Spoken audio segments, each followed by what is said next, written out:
the idea of my story.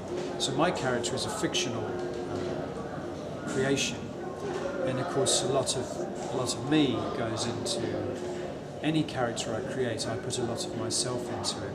But what really interested me about her story was that she was obviously someone that was able to completely disappear whilst living in the heart of a massive metropolis city. So that itself is seems a very 21st century problem, issue, you know, very isolated and lonely people, but living in the heart of, you know, so supposedly very civilized cities.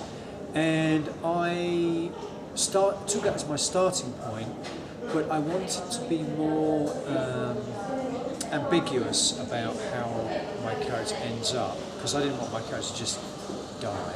It's kind of depressing. Of course, Joyce Carol Vincent did die, but so my character, she disappears, and there is some ambiguity, some mystery about exactly what happens to her. And one of the suggestions is a slight sci-fi. The visitors. But of course, the thing is, you can never be really sure if the visitors are real or if they're just in her imagination.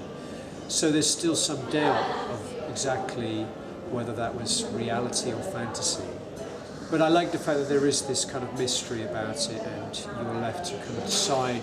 I mean, I have an idea of what happened to her, my character, but the listener also has to make up their own decision about what they think happened.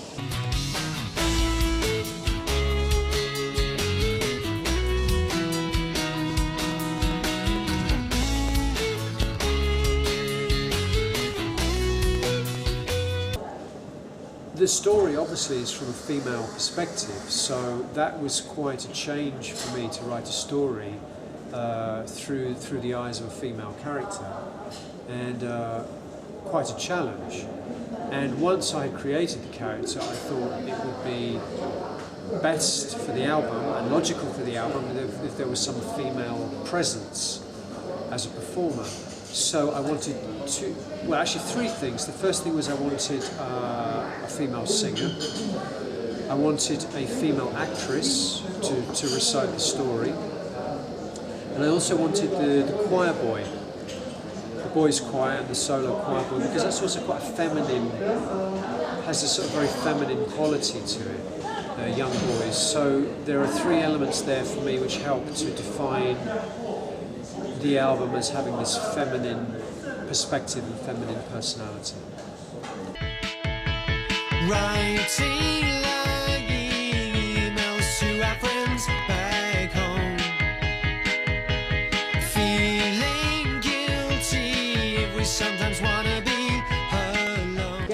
Yeah, Aviv Ninette was recommended to me by Aviv. She's a very famous singer in Israel, but of course not outside of Israel.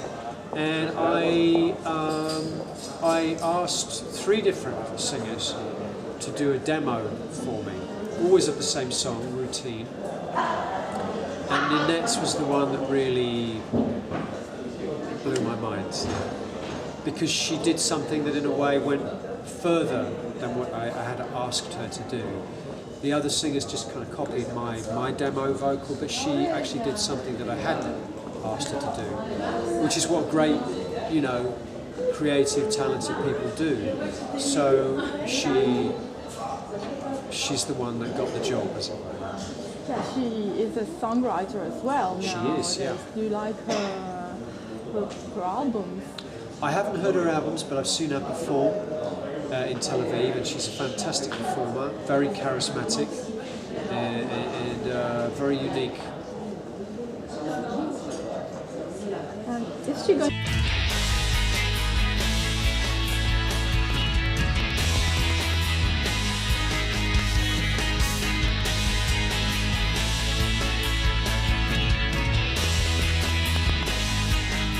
Things about the concept is because this woman is isolated, she is alone. There's no outside perspective. You only have her perspective.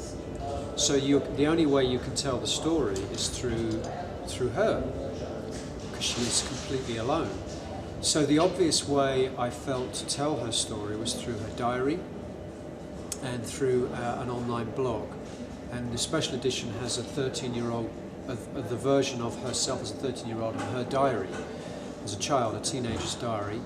But obviously the last part of her story is told through the online blog. It seemed to me the only way really to tell the story, because there's no one observing her. There is no outside. She's not with anyone. So she has to tell, in a way, her own story. But of course she's having an internal dialogue, but you cannot trust that, because you don't know what is her imagination and what is really happening to her. So it's still ambiguous in that sense. Yes, because she seems to be hallucinating at times. She's not even sure. She's herself. dreaming. She's not sure if she's awake or if she's asleep. She's having kind of illusions of her sister, other people, and maybe the visitors are also an illusion, maybe they're not. And it gave me an opportunity to write in the way I like to write, which is very surreal, with images from dream logic and surreality, and also nostalgia. This concept has been a really a gift to me, to be creative in writing, in music, in lyrics, and also in the visual side, which you will see with the special edition and also with the films.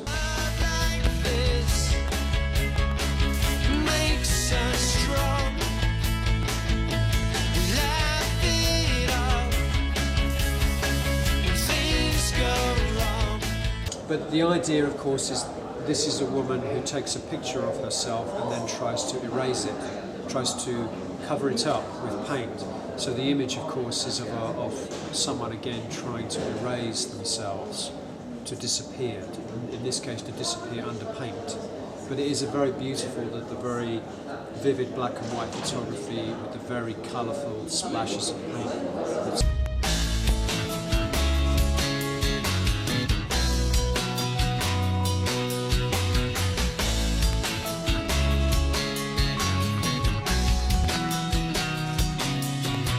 It came from the fact that Joyce Carol Vincent was the original inspiration for the story, and she was my starting point. But I thought it was nice anyway for me to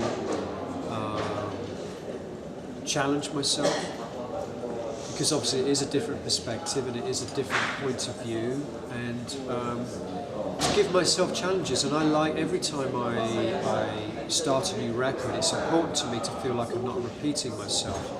So one of the ways to avoid repeating yourself is to set yourself new challenges. Now, whether that would be writing from a female perspective, or having a female singer, using the choir boys, these are all things that are very new and different for me.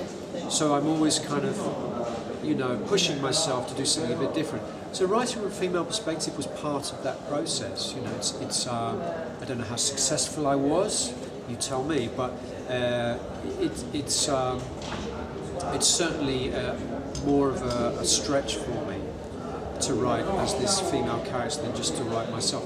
But of course there is a lot of myself in the character too.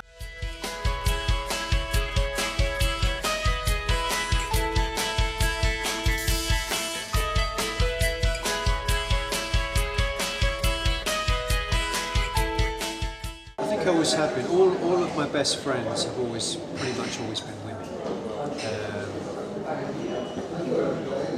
I think I get on better with women than I get on with men. I'm not gay, but I do get on better with women, and I always have. So in that sense, I suppose I feel more of an affinity with, or at least I have a large part of myself I feel has a sort of feminine sensibility. So I guess that did help.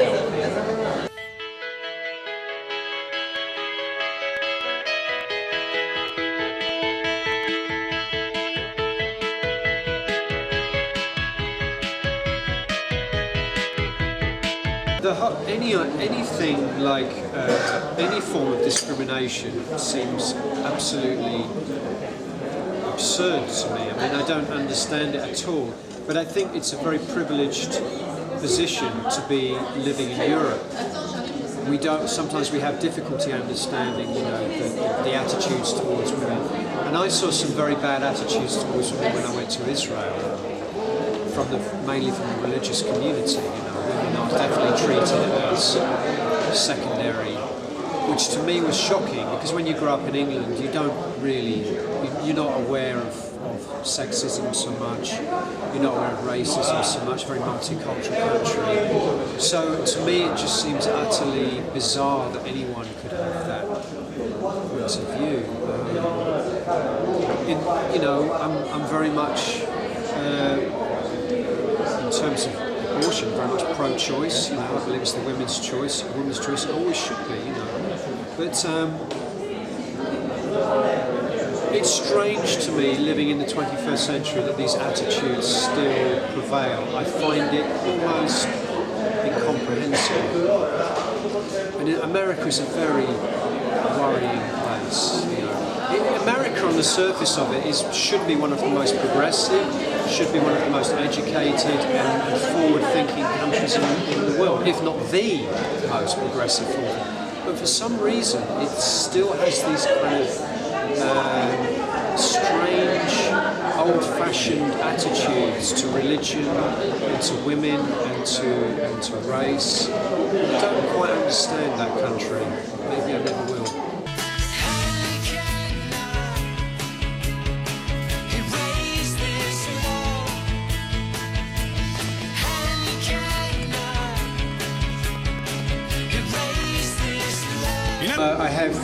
I have lots of ideas for visuals, and I have now three filmmakers making three. Yeah, I have Lassa, Jess Cope is doing new animation, and I have a new guy I'm collaborating with from Lebanon called Youssef Nasser, who's a young guy who really impressed me with what he was doing. He made a short film and he used my music, and I was really impressed with the short film. So I asked him to make a film for the song Perfect Life, which is finished, and it's just beautiful. And so he's now doing a second film for me too. So three different collaborators, all with their own style, all with their own vision. Obviously Jess is working in a very different medium, animation, and they will all be a big part of the live show.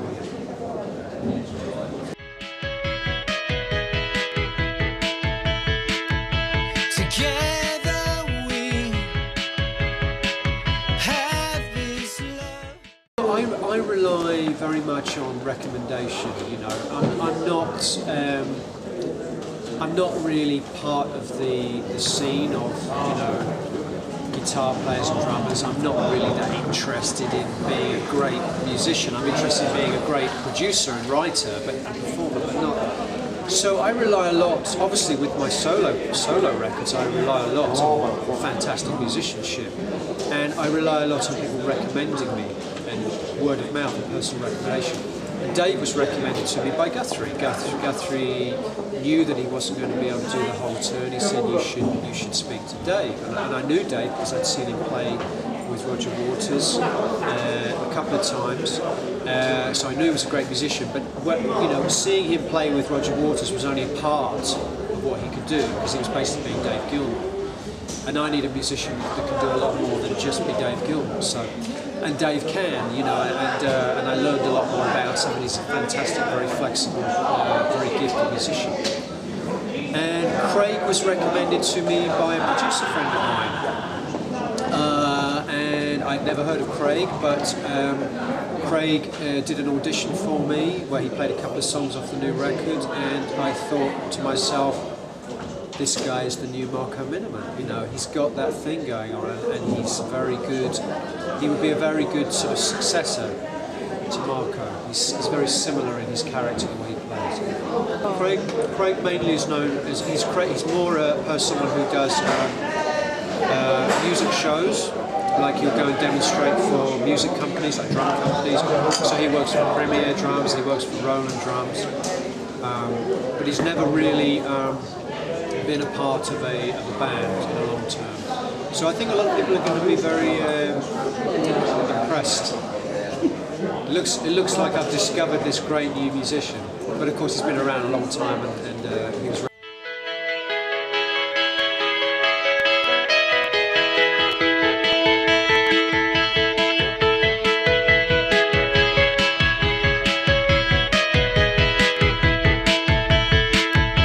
Together we